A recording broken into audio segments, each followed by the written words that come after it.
Ciao a tutti, mi chiamo Charlotte e oggi vediamo insieme e studiamo insieme le parole di una canzone che si chiama Amo Te, solo te. Okay, everyone. Hi. Ciao. My name is Charlotte, and today in my Italian Club video, we'll be looking at the lyrics of a song called Amo Te, solo te, which means I love you, only you. And that song is sung by Nicola di Bari, and he's like my favorite Italian singer. I don't know that many, but the ones that I do know, I don't like as much as him. So he's a singer from like the 60s, 70s, kind of 80s, and and he sang in Italian and often Spanish actually, and sometimes English. So we're going to look at the lyrics to this song. So let's start. Amo te, solo te, amore mio, ogni giorno di più mi innamoro di te. Amo te, solo te, tesoro mio, ogni notte di più mi innamoro di te. No, no, non farmi soffrire, non farmi credere che mai più ribacerò le tue labbra che mi han fatto morire d'amore. I'm sorry about the reflection, by the way, I'm aware of this. Amo te, solo te, vita mia. Ogni giorno di più io mi innamoro di te. Io mi innamoro di te. Mi innamoro di te. La la la la la. Sì, mi innamoro di te. Okay, so I'm sorry about the reflection, guys. Let's see if we can get past it this way. So what we have here, and I'm afraid I don't have the handout to hand because I left it lasciato a casa, but I am going to underline all the verbs. Okay, so amo. Oh, scusa, non funziona neanche. Oh, that's a shame, isn't it? You can kind of see the underline. So amo te, so that's the present tense, the io, the first person singular conjugation in the present tense of amare, which is to love.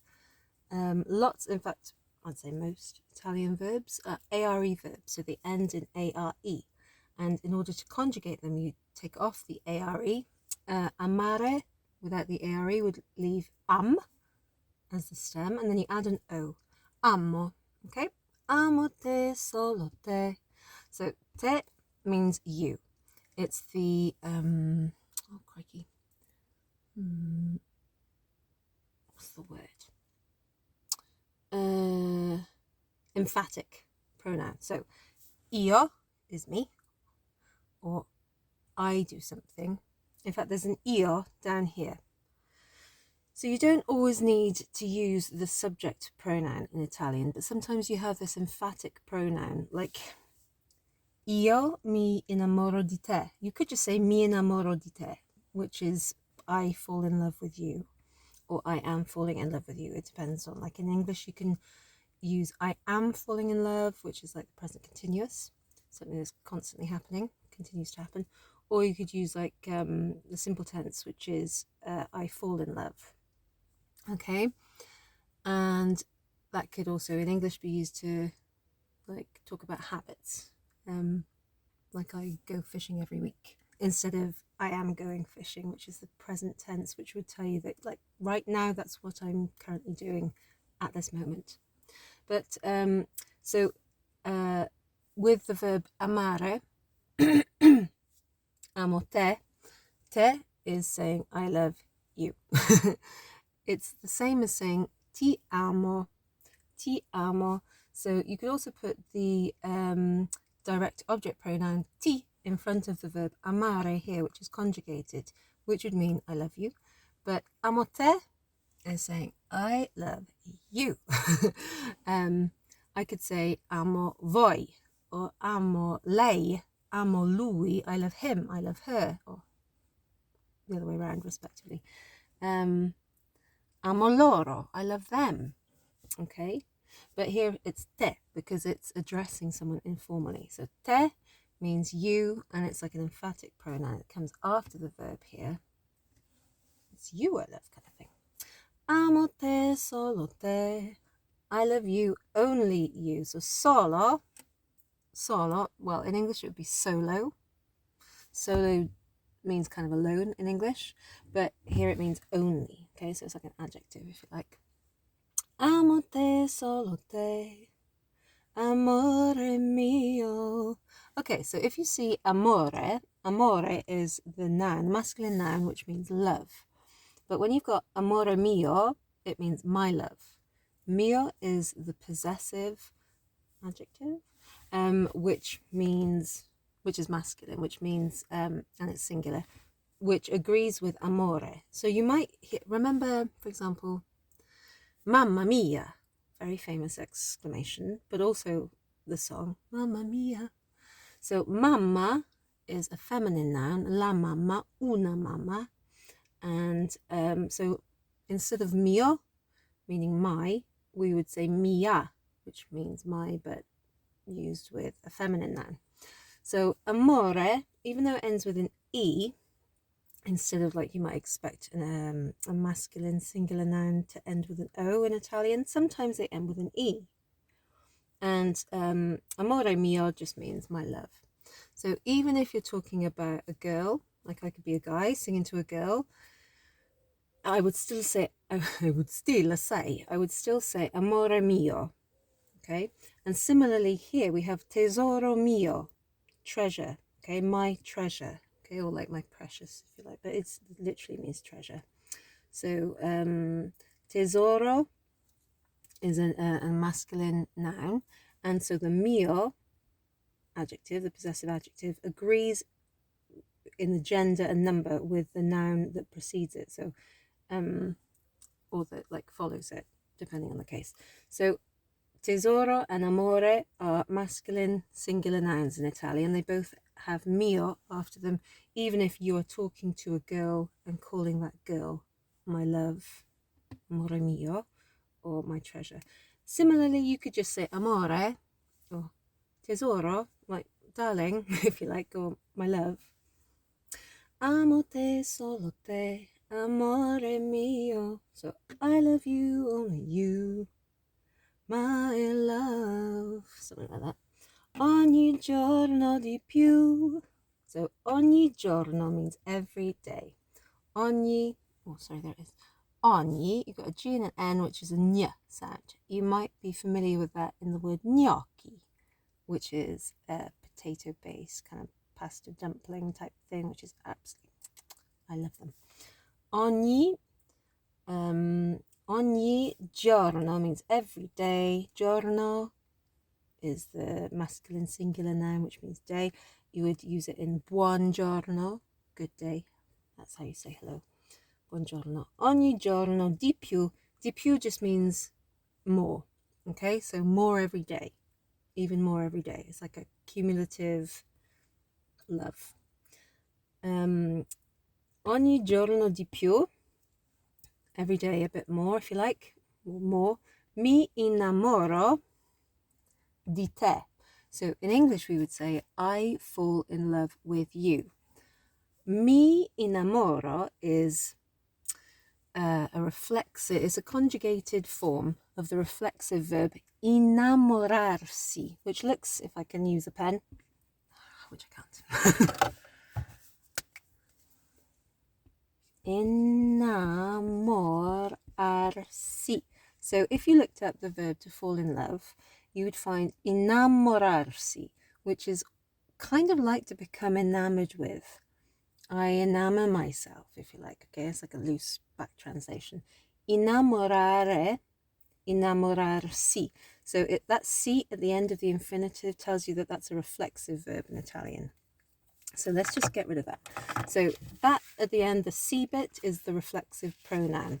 So what you do with that bit is you separate it from the verb innamorare, if you like, change it into the io form, which is me, and then you conjugate the verb innamorare, innamoro. Okay, so mi innamoro. So that basically means I fall in love. And instead of saying con te, we use, instead of con, which means with, in English we say I fall in love with someone. In Italian you would say innamorarsi di qualcuno. So you use a different preposition here, di, very common, di te. Okay, that means with you. Okay, the emphatic pronoun te. Amo te, solo te, amore mio. Ogni giorno di più mi innamoro di te. And then we got this sort of repetition. Amo te, solo te. So I love you, only you. Tesoro mio, my treasure. Ogni notte di più mi innamoro di te. So we've got all the same stuff here, apart from instead of ogni giorno, we've got ogni notte. So there's a nice repetition and variation there. So notte means night, and that's actually a feminine noun. It doesn't make a difference to this adjective ogni, because that stays the same whether the word that follows it is masculine or feminine. As it happens, there's a feminine noun here that ends with an E, and here we have a masculine noun, amore, which ends with an E. So you just have to know whether it's masculine or feminine, okay? So, for example, when you say good night, you say buona notte, buonanotte, buonanotte. So buonanotte might help you remember that notte is a feminine noun. As it happens here, you can't really tell because it's preceded by ogni, and like I said, ogni is the same whether it's got giorno or notte following it. So a little repetition of that kind of structure, and then we have a change here with amore mio becoming tesoro mio. Ogni giorno becomes ogni notte. Then we get to some negatives. No, that just means no. Non farmi, scusa. No, non farmi soffrire. That means no. Non fare qualcosa means don't do something. Non farmi soffrire means don't make me suffer.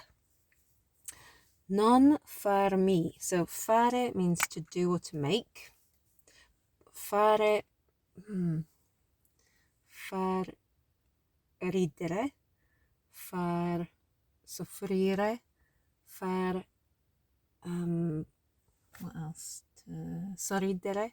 So if you make someone smile, make them laugh, make them suffer, that's a bit of a negative one, then you can use the verb fare in front of it. And to make someone suffer, or to make me suffer, you tag on here at the end of the fare, tag on a little pronoun, me. So it's like it's like an object pronoun, which you can tag onto infinitives. But then far soffrire or far soffrire. Soffrire here misses the final E. That's often something that happens in songs and like poems. And I don't quite know why it is. It's like it's poetic, but also like maybe it's to sort of fit in. I think it's more to do with like being poetic, and that's something I need to look into. But you see it a lot in songs and poems in Italian. It happens in other languages too. So no, non farmi soffrire means don't make me suffer, but in its infinitive form, soffrire would have an E on the end. But here it hasn't got the E because it's like something that happens in songs and poetry. It's like a poetic structure, I guess. So I've put an exclamation mark there. No, non farmi soffrire. Don't make me suffer. Non farmi credere che. So this is the same structure. A non makes it negative, and it's essentially the to form of an imperative. An imperative form is when you say don't do something. Well, actually, it could be affirmative, like do something. Or it could be like don't do something. Don't say that. Don't go there. Do this. Go over there. But this is the negative form, and it's in the to form, okay? Non farmi credere. So non plus an infinitive, although it's truncated, and because it's got the me pronoun sort of added on, and then followed by an infinitive. Non farmi credere. Credere means to believe. Don't make me believe that. Che means that. Mai Mai means never or never ever, okay? Sometimes it can be translated into English as never, and sometimes it could be ever. But with two of them, it's like never ever. So don't make me believe that ever, nevermore, okay? Because it's got più after it, that nevermore. Mai più ribacerò. Let me just like go through what it means and then I'll try and translate it perfectly into English because it doesn't like work word for word. Mai più ribacerò. Okay, don't make me believe that I will never kiss your lips again. That's what it means. Ribacerò is from, it's like the re bit at the beginning, the sort of prefix means again or to redo. And baciare means to, if it was B-A-C-I-A-R-E, baciare is to kiss. But this is in the future. Ribacerò means I will kiss again. But it's made negative by the mai and the non. So don't let me believe that I will never kiss le tue labbra, is how you say your lips. Weirdly, le tue labbra makes it look like that's a single noun, but actually le tue tells you that it's plural. That I will never kiss your lips again. Your lips che mi han fatto morire d'amor. Your lips which have mi hanno fatto morire d'amor. Me refers to the lips. Your lips which they have made, that's what this bit means. They hanno fatto means they have, but we're missing the O here again. Oh, why doesn't it work, that pen? There should be an O there, but again, kind of poetic license, it's been removed. So nevermore will I re-kiss your lips, or kiss again your lips, which made me morire, to die, d'amor, of love, which made me die of love. I think I have less than a minute left of like video on my phone, so I'm gonna have to go through this bit quite quickly. Amo te, solo te. I love you, only you. Vita mia is like my God, but it literally means my life. Vita mia. Ogni giorno di più, every day more. Io mi innamoro di te. I fall in love with you. And putting io in front of mi innamoro gives emphasis on I fall in love. Okay, as opposed to, it just emphasizes the fact that I'm falling in love with you. And then it's repeated. Io mi innamoro di te. Mi innamoro di te. It's all the same thing. La la la la la. It's self-explanatory. Si, that means yes. Mi innamoro di te. Oh, I'm sorry to rush through that, and I've got like 10 seconds left, so I hope you enjoyed that. Leave me a comment if you have any questions. If you want to join my Italian club, you'll find all the information in the description box below. Grazie mille e alla prossima volta. Ciao!